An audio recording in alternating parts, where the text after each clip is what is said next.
In this video, we're going to go over the inside of the K-Ram Pro Series 100 valve. So you noticed I've taken out all of the screws except for one. We'll go ahead and take this one off. Keep them close so you don't lose them, because you want to make sure you have all of them when you need to put it back. Now you notice it's kind of stuck on, so you can just kind of wiggle and pull it out. And we're going to put the top aside. And as you notice on the inside here, first we have our spring. Make sure we don't lose that.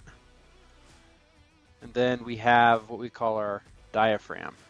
So put that to our side. All right, so this is a really important piece, and probably one of the other pieces that could fail most often besides maybe the solenoid. And the reason I'm saying that is if you're running into an issue where you have one of these K-Ram valves and it won't turn off, then what I would first take a look at is to make sure there's no rocks or debris on the inside here. You can actually get some rocks wedged into these areas, and that will prevent it from turning off. But if everything looks good there, then I would recommend taking a look at the diaphragm. What it is you've got a rubber outside here, hard plastic, and then you've got a filter right here. That's a metal filter. And areas that would possibly break here is this metal filter if it comes off or gets damaged, or this rubber diaphragm area.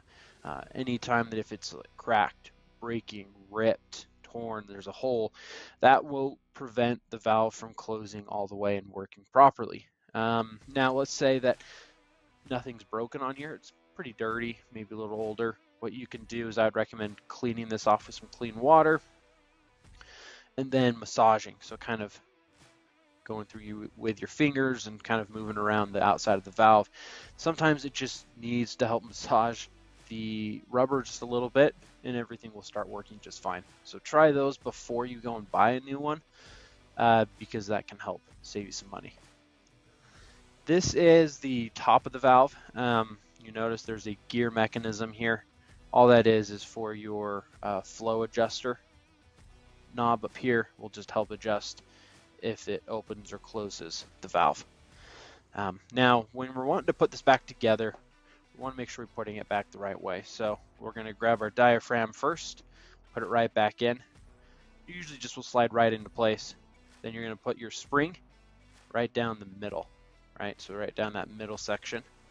And then we're going to make sure that we line this top part up properly. Now there's 7 holes in general, and if we remember correctly, the part with the solenoid sat closest to the bottom on the angle, so we're going to try to line it up. Now, thing to be aware of as well is we want this hole in the spring to line up right here in the middle of where this gear mechanism is.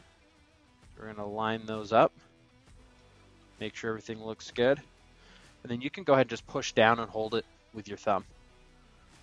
And then what I'd recommend is go ahead and just kind of put in by hand each of those screws, and then when you're tightening it, make sure to just tighten every other one, so kind of skip.